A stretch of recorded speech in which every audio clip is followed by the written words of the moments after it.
Chers frères et sœurs, comment garder la foi?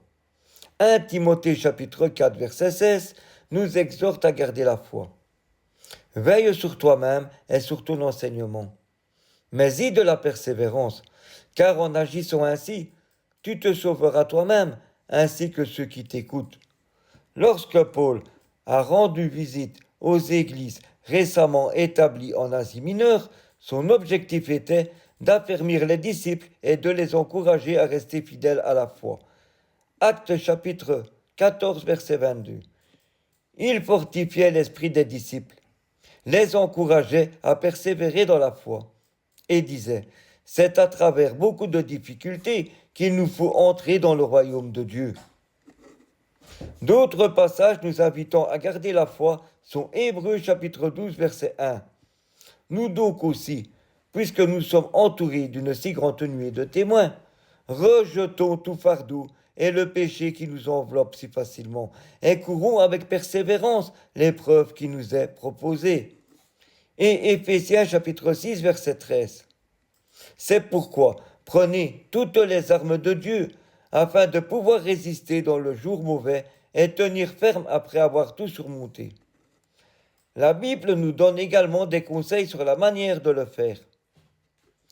Pour garder la foi, il faut se souvenir de ce qui nous a amenés à la foi en premier lieu. Nous devons nous rappeler intentionnellement la grâce de Dieu dans nos vies. Courons avec persévérance l'épreuve qui nous est proposée. Faisons-le en gardant les regards sur Yeshua, qui fait naître la foi et l'amène à la perfection.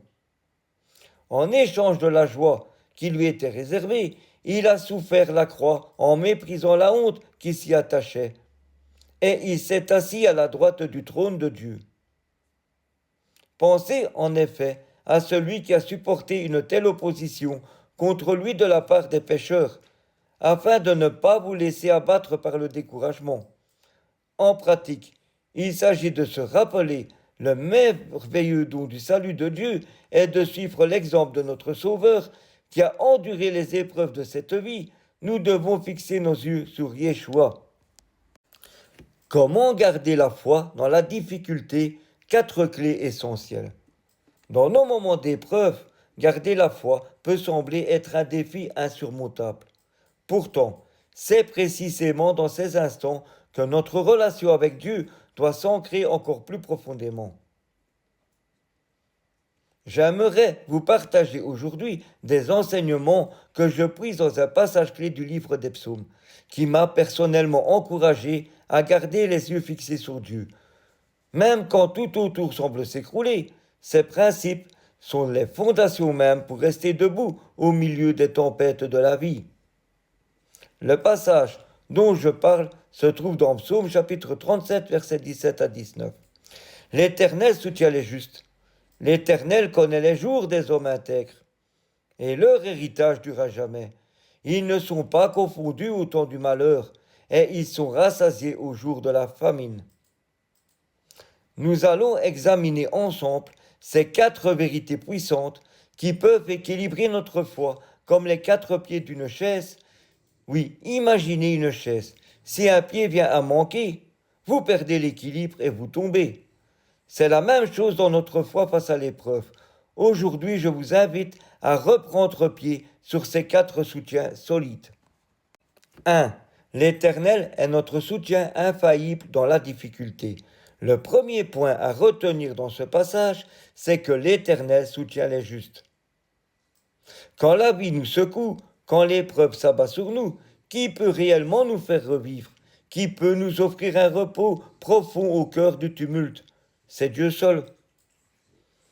J'aime imaginer cela comme un papa qui porte ses enfants. En tant que père, j'ai vu mes petits s'épuiser au cours d'une promenade. Parfois, ils me disaient franchement, papa, je n'en peux plus. Et je m'arrêtais sans hésiter, les prenais sur mes épaules pour les porter. Cette image parle tellement de ce que Dieu veut faire pour nous. Quand nos forces nous quittent, notre Père céleste se penche pour nous relever, nous porter et nous soutenir. C'est aussi simple que ça, avoir la confiance qu'à tout moment Dieu est prêt à nous soutenir, à empêcher que nous tombions sous le poids des épreuves, Avoir cette réalité dans notre cœur change tout.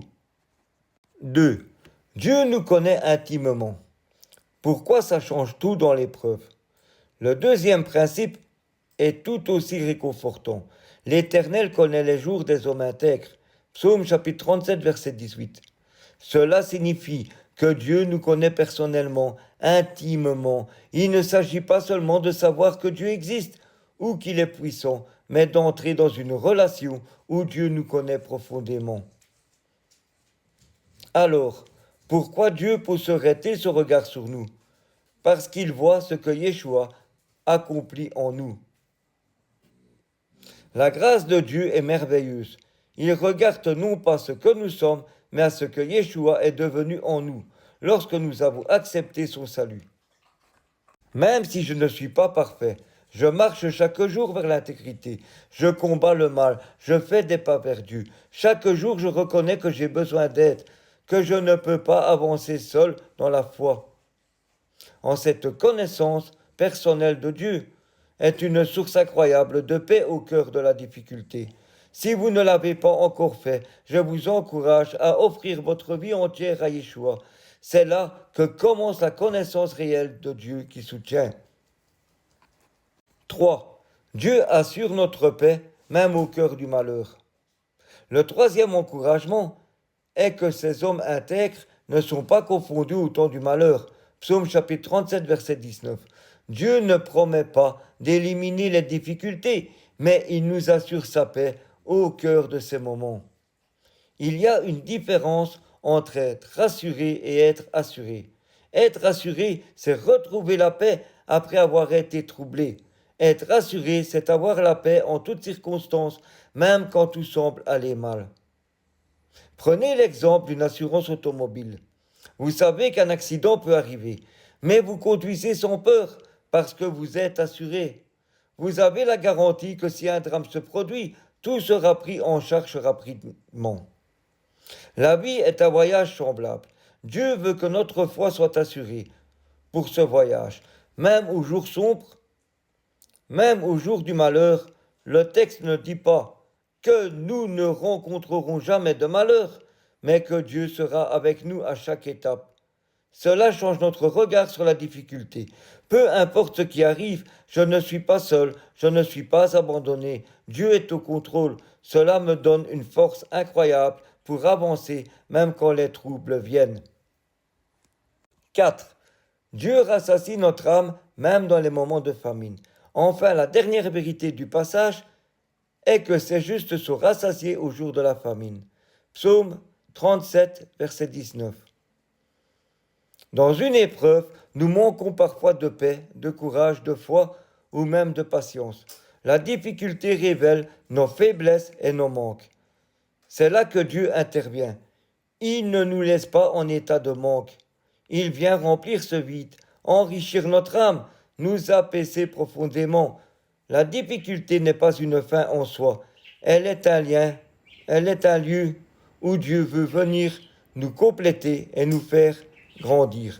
Je vous invite à voir chaque épreuve non pas comme une punition, mais comme une occasion offerte à Dieu pour nous transformer.